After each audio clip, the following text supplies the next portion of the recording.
the ultimate goal that these people have in mind is the goal to create a one-world government run by the banking industry, run by the bankers, and they're doing it in sections. The European currency, the euro, and the European Constitution is one part of it.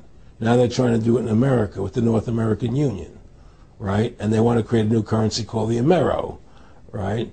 And the whole agenda is to create a one-world government where everybody has an RFID chip implanted in them. All money is to be in those chips, right? There'll be no more cash. And this is given me straight from Rockefeller himself. This is what they want to accomplish. And all money will be in your chips. And so instead of having cash, anytime you have money in your chip, they can take out whatever they want to take out whenever they want to. If they say you owe us this much money in taxes, they just deduct it out of your chip digitally. Total control. Total control. And if you're like me or you, and you're protesting what they're doing, they can just turn off your chip. And you have nothing. You can't buy food. You can't do anything. It's total control of the people. And that chip's connected to a database that has your purchasing records, what you do, what everything, you sell. Everything is in there, you know? And so they want a one-world government controlled by them, everybody being chipped, all your money in those chips, and they control the chips, and they control people. And you become a slave. You become a serf to these people. That's their goal. That's their intentions. Aaron, can you be specific about when you met Rockefeller, how it happened in these discussions? I met Rockefeller through a female attorney I knew who called me up one day and said, one of the Rockefellers would like to meet you. I had made a video called Mad as Hell, and he'd seen the video and wanted to meet me and knew I was running for governor of Nevada. So sure, I'd love to meet him. And I met him, and I liked him, and he was a very, very smart man. And we used to talk and share ideas and thoughts. And he's the one who told me 11 months before 9/11 ever happened that there was going to be an event. Never told me what the event was going to be, but there was going to be an event. And out of that event, we were going to invade Afghanistan to run pipelines from the Caspian Sea. We were going to invade Iraq, you know, to take over the oil fields, establish a base in the Middle East, and make it all part of the New World Order. And we go after Chavez in Venezuela.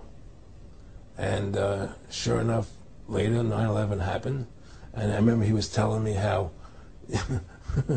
how you're gonna see soldiers looking in caves for people in Afghanistan and Pakistan and all these places, and there's going to be this war on terror, which is no real enemy, and the whole thing is a giant hoax, you know. But it's a way for the government to take over the American people. He told you it was going to be a hoax. Oh yeah, oh yeah. There's no question. He says there's going to be war on terror, and he's just laughing. There's no who are we fighting? I mean, why do you think 9/11 happened, and then nothing's happened since then? Do you think that our security is so great here that these people who pulled off 9/11, who were able to, can't knock down another plane? Come on, it's ridiculous.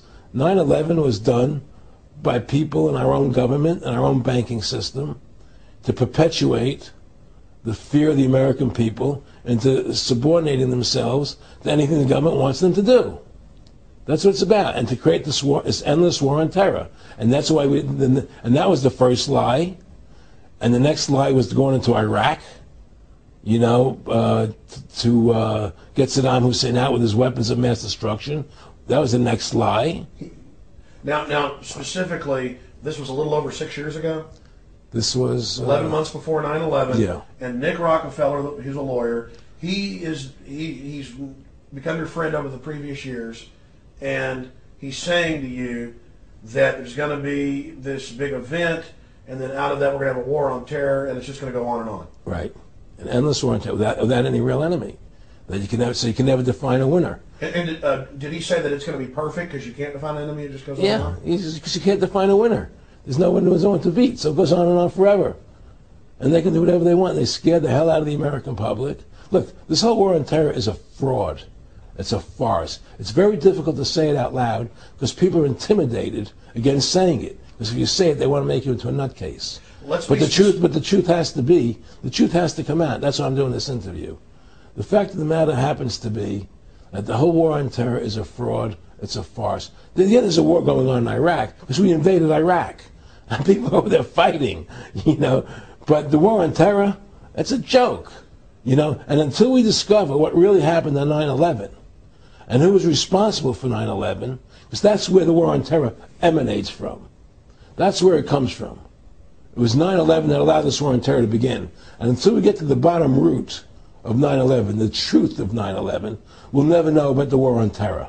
Aaron, you said that he was, and I think it's important, and I know this about the Rockefellers from Dr. Dennis Cuddy and many others who literally, you'll be 20 years old in a lunch line at college, and no, there's David Rockefeller. And they're experts at recruiting and getting what they call players, and that clearly he was, I don't want to make it specific and just get you to reiterate what you said last night about you got 30% of the vote, you were having an effect, you made mad as hell, they knew that you'd started the Constitution Party, they knew that you were somebody who was taking action and getting things done, you'd already made some big films, had a lot of other successes, right. So they were trying to recruit you, and didn't it come down to the point of, hey, we are here to recruit you, and don't worry, your chip's going to say, don't mess with us, you know, this guy's don't touch. Yeah, yes, that did happen. I was definitely being recruited, but it's more subtle than that. Well, in your words, just go through the process, and then what he said. Well, what it is remember we were friends, and we used to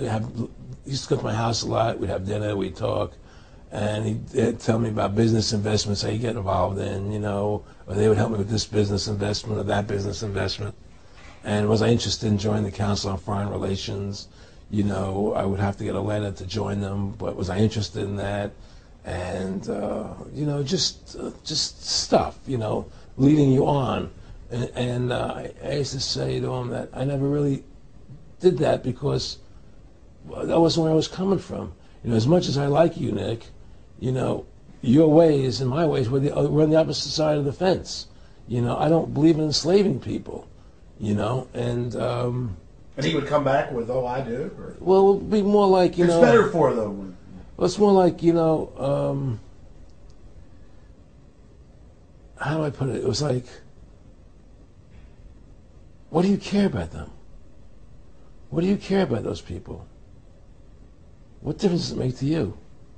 Take care of your own life. Do the best you can for you and your family. What do the rest of the people mean to you? They don't mean anything to you. They're just serfs. They're just people.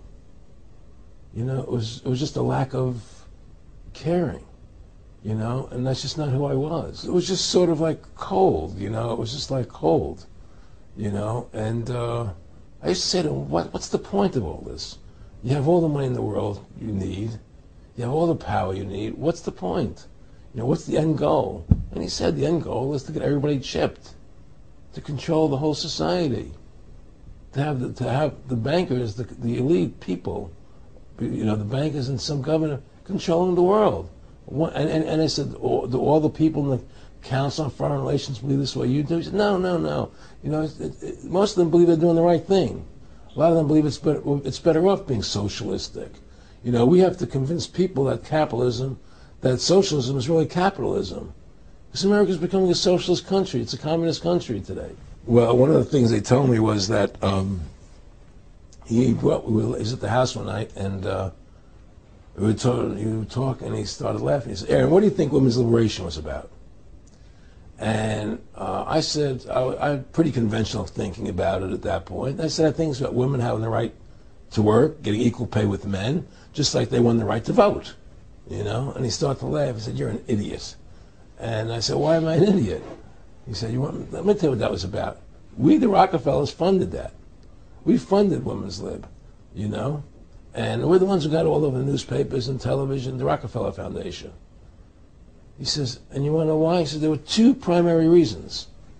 And one reason was we couldn't tax half the population before women's lib.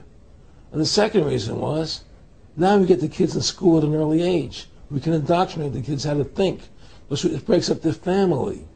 The kids start looking at the state as the family, as the school, as the officials, as their family, not as the parents teaching them.